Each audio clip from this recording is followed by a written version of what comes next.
Welcome to Professor Game Podcast, where we interview successful practitioners of games, gamification, and game thinking who brings the best of their experiences to get ideas, insights, and inspiration that help us in the process of getting the students to learn what we teach. And I'm Rob Alvarez. I teach and work at IE Business School in Madrid, where we create interactive and engaging learning materials. Want to know more? Go to professorgame.com/subscribe, start on our email list, and ask me anything. Engagers, today we have Nicolas Babin, or something like that is a pronunciation in French. But before you correct me, Nicolas, are you prepared to engage? Absolutely. Let's do this. And how bad is my French? No, your French is great. Yeah, Babin is exactly the way the French would say it. In English, it would be more Babin, well, Nicolas Babin, more likely. But yeah, that's fine. Good, because Nicolas has been enjoying life for over 53 years, and he has worked and lived in the US, the UK, Belgium, Japan, Germany, and France, which has, of course, allowed him to be open and understand the different cultures. In those years, he has worked for Sony, many of those years, and he learned to combine marketing and gaming. He is also the co-founder of the GamFed, which we know very well. And since 2017, he is a consultant in all digital matters. He helps big and small companies to transform their business by using AI and gamification. He also writes for Le Monde Économique in Geneva as a digital expert and works for LinkedIn Learning and IBM on social media and AI subjects. Is there anything that we're missing out in that intro, Nicolas? No, it's perfect. Thank you. So, Nicolas, we always like to get started with understanding our guests a little bit better. And that question usually has to do with what does a regular day look like to be with you, or a regular week, or what does life look with you when somebody would be, if I was Nicolas today, what would my life look like? Well, your life will be very international. I normally start my days like around 6 a.m. Talking with people in Japan and China mainly, with different time zones. Then it's perfect to start the morning like that. And again, about projects or about nothing really, talking about how their families are doing and talking about life in general. And then moving forward during the day, I have people I talk to, like customers or prospects in Germany, in Holland, in the UK, in France, obviously. And then moving on, finishing the day with the East Coast of the US and West Coast of the US. As you mentioned, I've lived and worked in many, many parts of the world. And in general, what I really like is getting to know people. And so once I start working with people in general, we become friends. And that's why I have a lot of friends in a lot of countries. And so spending a day or week with me is pretty much work and fun every day, including Saturdays and Sundays. So a lot of work. A lot of work, yeah, but a lot of fun too. Absolutely. Absolutely. It's a good thing about loving what you do. Yep. So, Nicolas, we would like to take the first step in storytelling in part of the podcast, and it's all about a stage that we have all been through and that we learn a lot about, and it's about failure. So, we would like to know about a story about a time in which you were using, what you've learned about gamification and marketing, and the combination of gaming and marketing, and all the theories that you've been using, all the ideas that you've been bringing together. But about a time where it didn't really work as you were expecting it, and how did what happened? Why do you think it failed? What did you do to come out of it? Because you're here today, so you're having a pretty successful time as well. So that's the idea that we want to get from your story. So do you have? I'm sure you have such a story. Yeah, absolutely. Well, before even start, I want to say that failure is part of my life. Failure power, I call it. And I really enjoy failure because it makes me come back always. My motto in life has always been, and it probably after the time I lived in Tokyo, it's been like fall 7 times, stand up 8. So failure is part of life, obviously. And so that's why I can share with you one of the failure. I've had many, but one of them that I was a gamification campaign that I did while I was in France, and I had a customer in Osaka, Japan. And their goal was to get engaged prospects, increase audience and engagement on their site, and make sure that their online campaigns will become obviously successful. And we really had to ensure that prospects would become customers, which was part of the success. Japan is all about games. I don't know if you've ever been to Japan, but you always have somebody on their phone playing. You always have casinos everywhere. It's all about game, and life is about game. And you dress up as a cartoon character and whatever. It's all about fun and game. But it's also a very structured society, and game and work have never been mixed together. And I had really, I knew that, I had understood that, but I had probably not taken that into too much consideration. So we started the campaign, and normally we would expect, always 3 to 5% return. I mean, we didn't really know about Japan, but we were really trying and put a lot of effort and everything. But then realized that with the different culture, we could not get anybody to enroll to the campaign. I mean, like, I'm not talking about maybe getting 10 people. I got 0. Wow. And we tried to change the game mechanics. We tried to change the campaigns. We tried to change the approach, the positioning, everything. Nothing worked. And I was, helpless.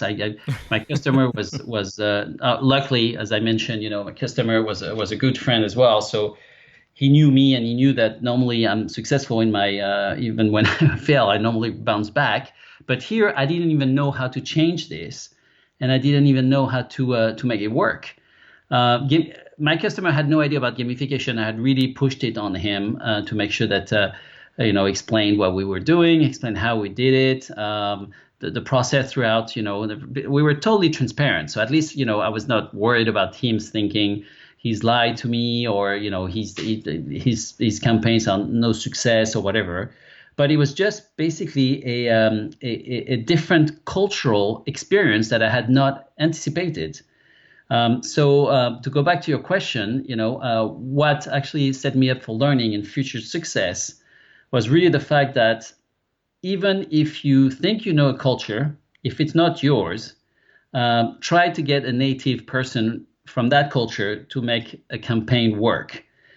Because gamification is about engagement, mainly, and engagement is everything you can do to make people buy into the process and buy into the overall campaign. And if you're totally off based on culture, then you will fail. And this is really what happened to me. So now, as I mentioned when I talk about my 24-hour days, every time I work on a project with a different culture, I make sure that at least either my customer or somebody who's I'm close to or whatever help me to implement that campaign or that gamification activity. And this was the best lesson. Luckily, again, I did it with a friend of mine who's still a very good friend of mine. So he didn't get too upset. But it will take me. I have not started to do another gamification campaign. I have not done another one with anyone I knew in Japan, because I think it's it's not as easy as in the US or the UK or even France, as France is now starting to. But yeah, that was a great learning experience for me. Wow. So a very, very. Sometimes we think it's like obvious that, well, of course you have to take into consideration the culture and how people behave in those countries, and it sounds always obvious. What is not obvious is how much, how do you actually do it? The tricky part actually is, where does that start and where does it end? Like, how do you know how much you have to incorporate that culture? And how do you know you're actually incorporating the culture and not just your perspective on the culture? It's a tough subject. And I think that key learning of incorporating somebody who is from the culture is very, very key and very, very smart. Yeah, and it's not only about language. That was also the other lesson. Because I thought, great, the game is 100% Japanese. People will understand very easily, because in Japan, obviously, they struggle a bit with English as well. Like in France, we struggle with English. So it was not about languages. It was really purely 100% about the culture. There you go. So, well, Engagers, now you know. Culture, super, super, super important to take into account. But Nicolas, now we want to turn it around and know of a story of a big challenge, something very interesting that you set out to do and that you actually were able to solve or to achieve what you were looking to achieve, to have success in, using, of course, again, gamification, strategies from gaming or from video games or from games. And, that story where you actually had success, and what would you attribute that success to? Of course, probably many factors, but, tell us that story and let us know what your learnings were. All right, we're going to stay in Asia, and we're going to go to China, from Japan to China now. I had a big project about digital transformation of factories in China, not a long time ago, about 2 years ago. And again, Asian mentality, all about gaming, love to play. So I thought, I would put a process in place to use virtual reality, augmented reality, mixed reality to make the Chinese in that factory adopt new ways of working. So, we did sound fair competition activities as part of the processes because the Chinese love to compete against each other. We ensured the boss was on board because that culture, the boss is really everything. And the boss says yes, everybody will say yes. So the biggest challenge was, again, like in Japan, making sure that at least the Chinese would use games in order to learn about new processes and about to improve and optimize their processes, and also make sure that silos would go away within a factory, so everybody would talk to each other and data will flow between all the different departments. But also, that was the core. What I just said was the core of the project. But what was really important and the biggest challenge around that was to make sure that the boss was on board, as I mentioned, that the teams understood that it was as part of the process, that they would learn better, that they will learn faster, that they will learn more efficiently using game mechanics. When you're in a virtual reality activity, we would add some. I'm going to share some secrets here, but you would go into. Well, not that much, but I think I'm allowed to say that. But going into factory would add monsters coming at you when they would go to the wrong side of the factory. For example, if you had a problem around a valve on a pipe, if you turn right, and I'm saying it could be left, whatever, but if you turn right and then you see a monster coming at you and the monster kills you, then the next time you're not going to turn right, you're going to turn left, and you will remember that, right? Well, in general, most people would. Not sure everybody did, but most people would. And here it was really important that yes, it was learning. Yes, it was serious. But yes, in any serious activity, you can add a fun one, and you can ensure that people understand how gaming mechanics can ensure you engage, you learn faster, and all this as I mentioned before. So one thing that was really important is at the beginning, we made the boss play and made sure that the boss won, meaning he was never eaten by a monster. He never made a mistake around a valve and everything, because as you know, in Asian culture, you cannot lose face. So once the boss got the higher score, based on his activity and a little bit of help from us, and the staff saw that it was really interesting to see how people around their computers and around their learning platforms would try to reach as close as possible to the boss, but nobody ever beat the boss. It was really interesting because one guy had everything perfect, and the last 10 seconds of the game, he failed everything. So obviously, I'm not Chinese. I don't speak Chinese. So, I didn't know what really happened. But my guess is that guy really didn't want the boss to lose.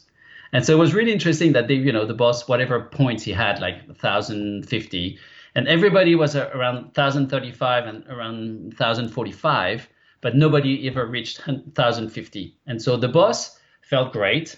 The boss empowered everybody to play the game or to use games to learn, and so it was a big challenge at the beginning, because when you do digital transformation, it's not about tools, it's not about technology, it's about change management, it's about improving processes, it's about everybody talking to each other.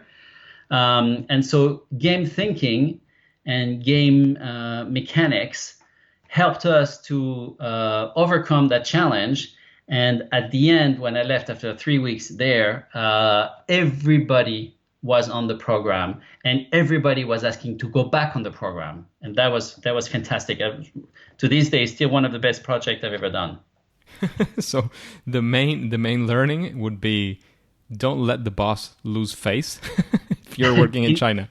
In Asia, because it would be we probably the same in Japan, but I didn't do it. That project was only in China. But yeah, that was one of them. Or get the boss to sell the program for you. That was really what really happened. And I didn't do it on purpose, to be honest with you. It's just that I suggested to start with the boss, and he played along because obviously he belonged to a European headquarter, so he knew that he had to help me with this one. And based on that and the fact that everybody else really wanted to play, that's what made the project a success. Fantastic. That sounds great. And Nicolas, we've been hearing about both success and failure that you've had, and I'm sure that along all these years that you've been doing this, because you were talking about starting some of these things. I think it was 2004 that you mentioned. That's correct. And I'm sure that along these around 15 years that you've been doing these things, you've started to streamline some of the ways that you do these things into some sort of process, a series of steps, whatever you want to call it. So can you give us even if it's a glimpse or as much detail as you can about what does your process for using these tools from games and gamification look like? Like, you get a project, you have a client. What are the steps that you follow once that has been established? Yeah, so I have different type of processes. The ones that at the beginning, every single process is the same, and they are all roughly around between 17 steps and 30 steps.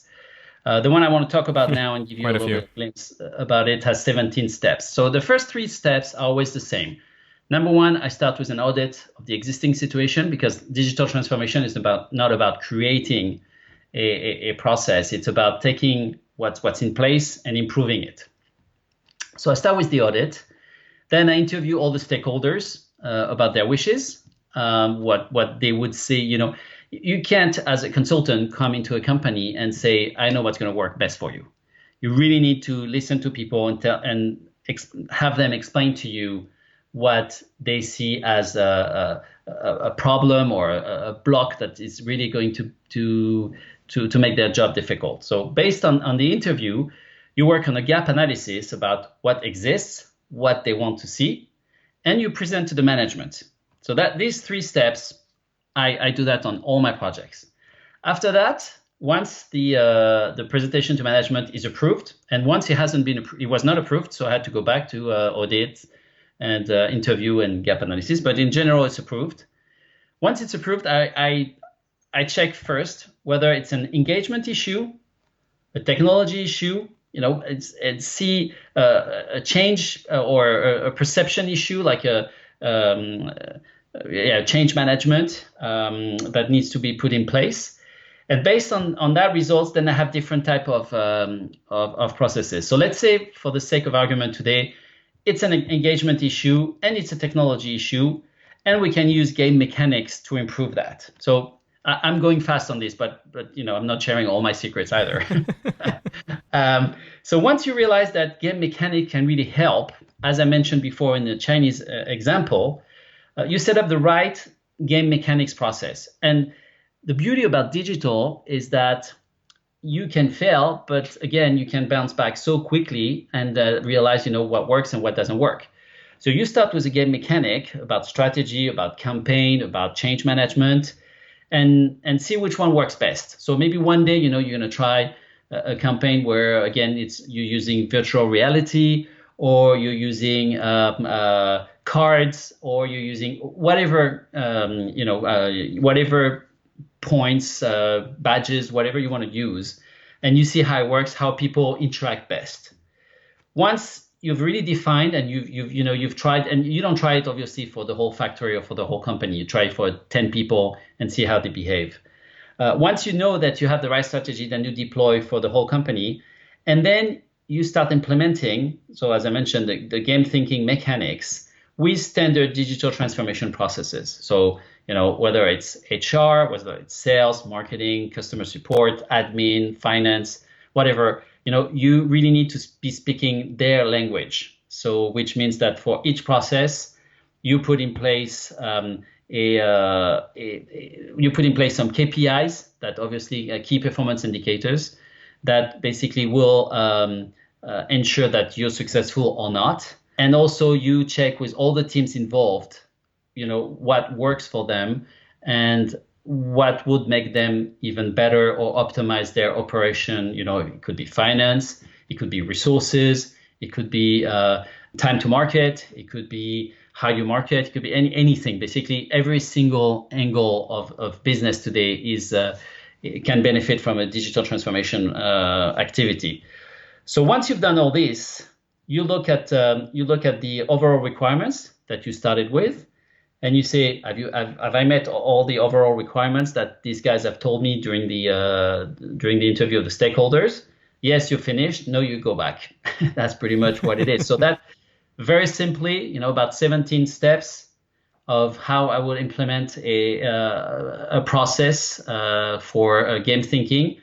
Again, if you decide it's not a technology issue or it's not an engagement issue, then you go into standard digital transformation processes and you forget a little bit about the games.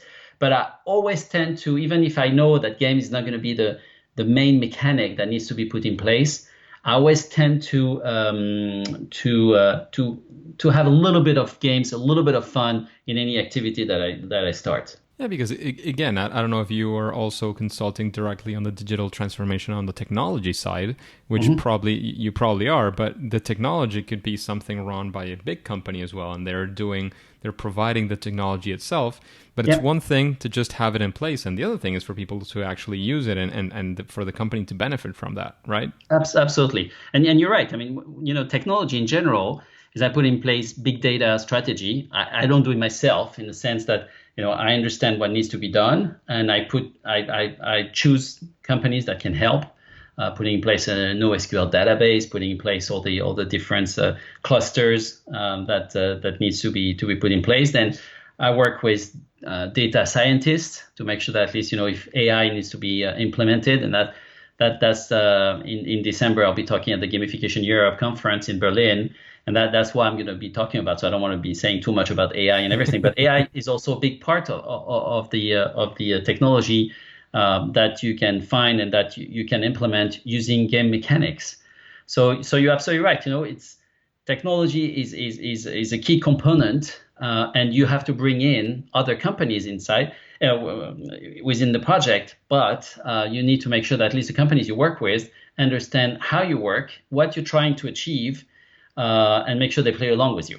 That's absolutely right. Absolutely right. And that's a perfect segue because you mentioned that you're going to be in Gamification Europe, and that's actually how we got into contact in the first place. Yes. And I wanted to say, the engagers know, the ones that have been here for a while, that I was last year in Gamification Europe and the year before that. But last year, for the first time, we were the media sponsors of Gamification Europe, which is going to happen once again this year. Yay! So I just wanted to mention this because all of this is a great segue as well for understanding, and we'll be talking a bit more about that towards the end. What are some of the interesting and key points that Nicolas is going to be talking about in Gamification Europe, and reminding you, if you didn't know it already, that you can also get your tickets right now. Of course, the sooner the better. You know how these offers work: super early bird, then early bird, and so on, and they go raising in prices as time goes by. You could go to professorgame.com/gamification Europe, and there you would be able to get a discounted ticket and also support the mission of Professor Game. But let's move on. This is very interesting and very cool to know that we will be able to get a lot more out of Nicolas, that we will even be able to get to meet him for those of us who will go to Berlin this year to Gamification Europe. But I also, of course, wanted to know, before we move on to the next question, Nicolas, is there any place where we can see what the process looks like? Do you have a web page about this? Where can we get more information besides, of course, meeting you in Gamification Europe? Well, you guys can send me emails. I will gladly respond. As we discussed before, this is proprietary, and I've used it already with customers. I have strict NDAs and things like that. So when I did game mechanics at the beginning back in 2004, I would share it gladly.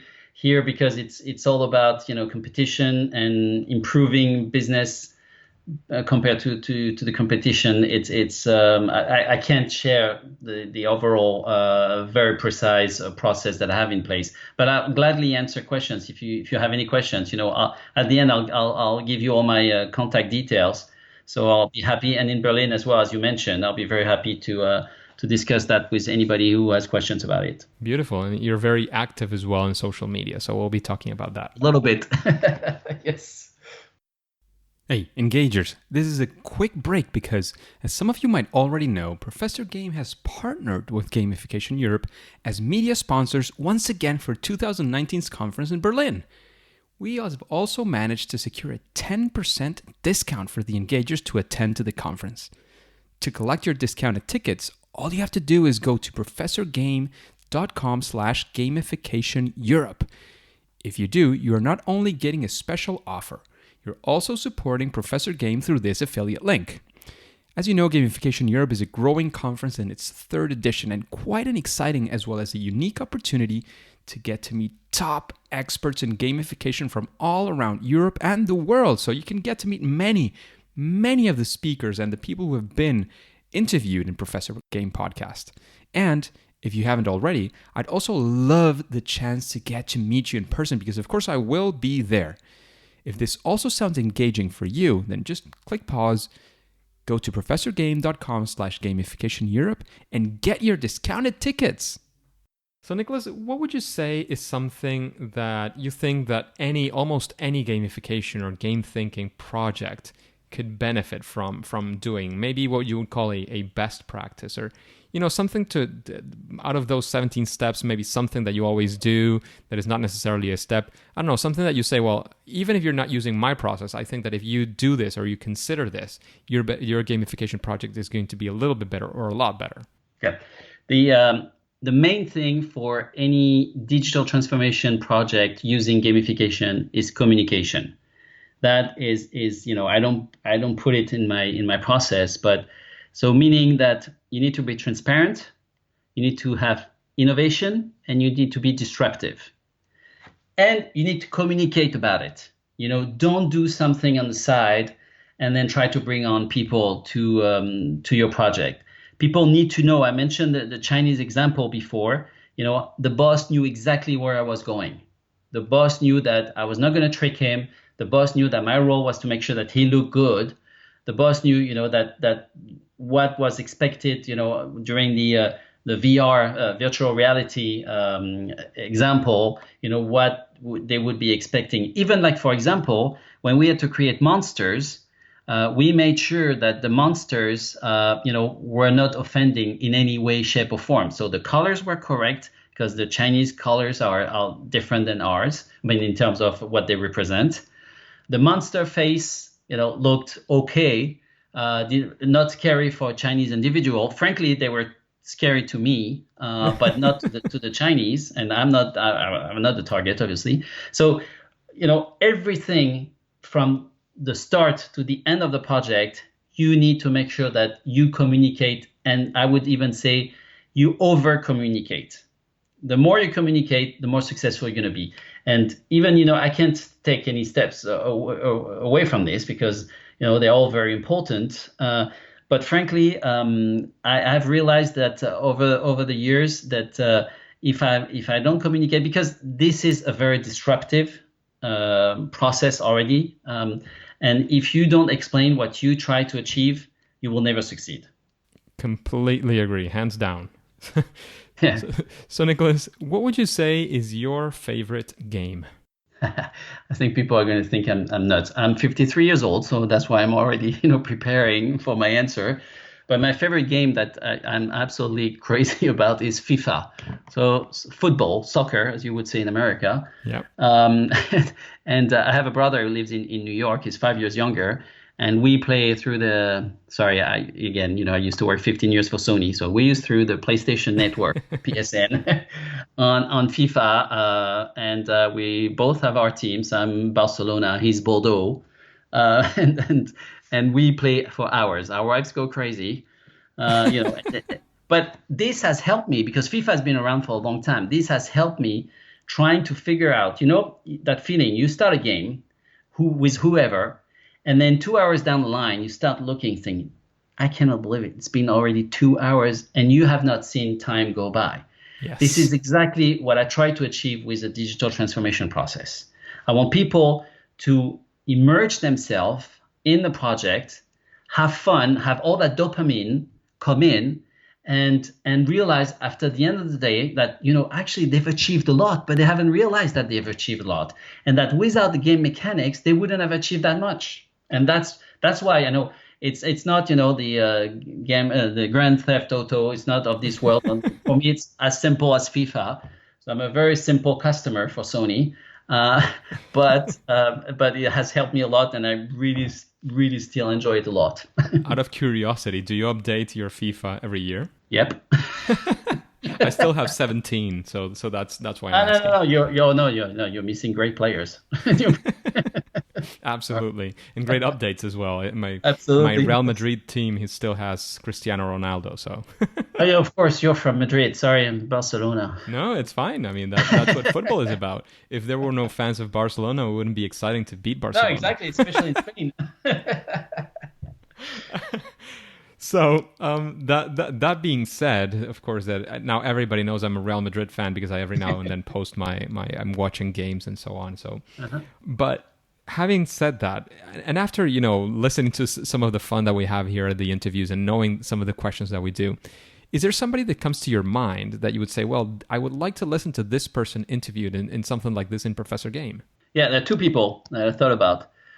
Two people that so you're familiar with GamFed. We created GamFed, three of us, back in 2012, and with three different nationalities. So one of them is called, the gentleman's called Toby Beresford. You might have interviewed him already. Yes. Toby is in the UK. Okay, then I haven't heard. Then I need to look for your archive.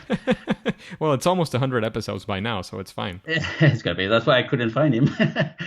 Toby and I share really that passion for games and leaderboards and all these things. And the second person also couldn't find me. Maybe I'm wrong. Is Roman Rakwitz, the German guy from Munich. Sorry. From Munich, exactly. He started. The three of us started GamFed. So I know Roman's going to be in Berlin as well. I'm not sure about Toby. I haven't checked with him yet. I saw Toby in Brighton, which was 2 years ago. Okay. I know he couldn't go last year to Amsterdam. I'm not sure if he's coming to Berlin or not. I hope he does.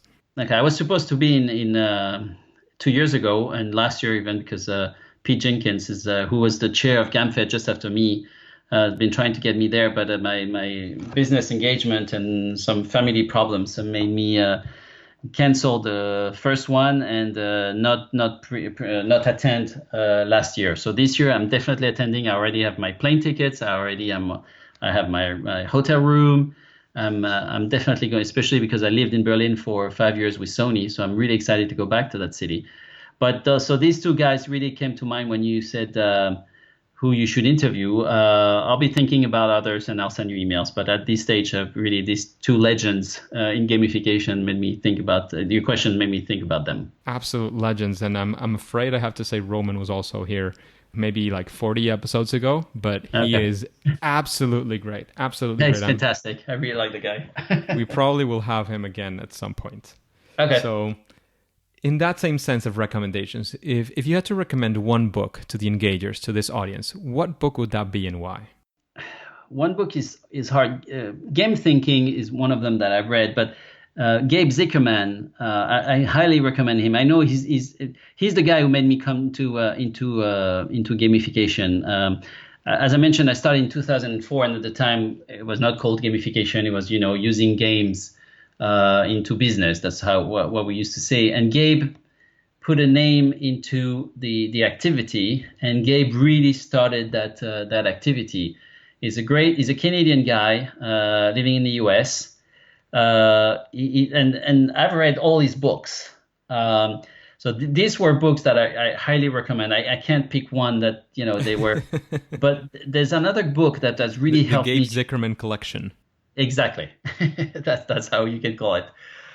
Jane Gonigal as well has Yes. written a fantastic book about how to get better. She's had a Super rough better. time. Yeah. Yeah, you've read it. Okay, perfect. So this is the other book that really has made me think, yes, gamification is great for business, but also you can use it for everyday life. And thinking about all these things, that's what made me think about, using it for digital transformation. Because if you can use it for everyday life, if you can use it for business, then you can use it for absolutely every single angle of a company's activity or company departments. Yes. And Jane, I love her books. I've met her as well. She's in New York when Gabe had a conference about a long time ago. I would say maybe 2011 or 12. And her book was fantastic. So these are the books that come to mind. Absolutely great books and great authors as well. Both of Yeah, them, well, especially Gaby's moved on to do other things. yeah, Jane McGonigal is still very much into games, but they have both done incredible work, and their books are absolutely fantastic. yeah. So now let's talk about yourself, Nicolas. What would you say is your superpower when using gamification? My superpower is my experience points. I start any games with huge experience points, basically a pool. I'm very lucky. I was very fortunate my whole life. I've always done what I wanted to do. As you mentioned, I lived in the US, in the UK, in Japan. Fantastic cultures, fantastic people that I've worked with. Company back in 2000. Well, I started Sony in 1996. At the time, it was the largest company in the world. You would ask anybody in the street what's the best electronic company in the world. 99% of people would say Sony. So I was very, very fortunate. And thanks to Sony, I worked in artificial intelligence. I worked in marketing, communication. I worked in gaming. I worked in a lot of things, movies, music, a lot of things. And based on all this, that really has allowed me to see many angles of life. And so that's why when it's pretty rare today, and again, I'm 53 years old, so I've had 30 years of experience, but it's pretty rare today that a company approaches me and say, we have this project that I haven't had either that challenge myself as a manager, or that I haven't had that project to manage as a consultant. Or something similar where you've been working at. So that's great. Yeah. So that to me, that's my superpower. Big advantage. Even if I have done it before, the beauty is for every single project that I start, I'm still learning, and that's why I absolutely love my job. Beautiful, beautiful. So to close up, before we say our final words, I would like for you to give us a quick drop of what your talk at Gamification Europe will be about. What should we expect from your talk, and why should we go to Gamification Europe and listen to the great talk of Nicolas? Okay, I'm not going to be alone doing my speech. I'm going to bring a artificially intelligent robot with me. And I want to see everybody's face when I turn on the robot and see how people are going to get engaged. They will forget about what I say, because the only thing they're going to see is how the robot is going to behave and what the robot is going to be doing. The robot is totally autonomous. So I don't control it in any way, shape, or form. It's going to do things silly. It's going to do things. It's going to dance. It's going to whatever. I have no idea what he'll be doing. But the reason why what I'll be talking about is, artificial intelligence scare people. And what I'm saying is artificial intelligence is there to augment people. The same way when you're engaged, you are augmented, because when you engage, all your senses, all your behavior is really focused on one thing, is your project.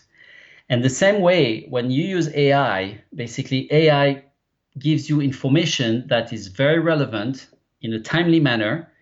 And all these together brings you a Superman or super augmented man that is going to be, better than a robot because obviously you have empathy, because obviously you're capable of feelings which the robot as of today is not capable of. But still, using AI for robot or gamification for engagement or the combination of both, that's what I'm going to be talking about. I'm going to stop there because I'm so passionate about this that I probably will give you the whole speech and we're going to be here for another 30 minutes. But at this stage, I hope this is enough for people to get excited about it and come and see me and all the others that are coming to Berlin. It sounds really, really exciting, and I'm even more excited now about going to Berlin and listening not only to you, which it sounds like it's going to be great, but also to the rest of the speakers, many of which we will be featuring in the upcoming months in Professor Game podcast. So, again, remember, you can also get your tickets and support Professor Game going to professorgame.com/gamification Europe. And, of course, before we move on to our next interview, we would like to know if you have any final piece of advice for the engagers, especially for those who have never done this. Let us, of course, know where we can find you, where we can chat any more with you. You mentioned your email. It could be social media, wherever you want to lead us. And then we'll say it's game over. Okay. Well, then I'll just finish up with that. You can find me anywhere pretty much on the web. On Twitter, I'm Nico-chan33. Nico-chan is my Japanese nickname. 33 is because I live in Bordeaux, which is the department of 33 in France. You can find me on LinkedIn, Facebook, obviously Instagram, YouTube, Wikipedia. Somebody had fun writing articles in French and English about what I did. The things that I would really tell people who haven't done gamification campaigns is don't be scared. I'm just going to give one example.